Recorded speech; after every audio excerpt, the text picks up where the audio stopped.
we should be warm-hearted human beings. And we need genuine sense of sorrow.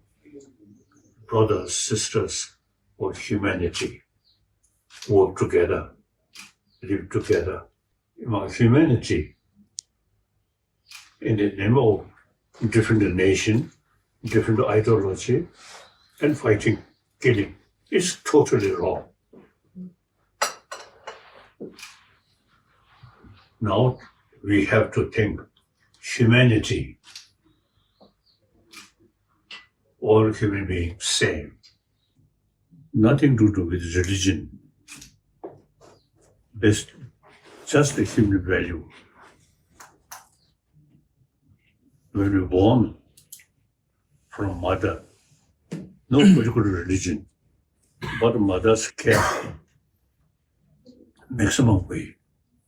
Democracies decline and the authoritarian states like China, like Russia and others are growing. So what do you think?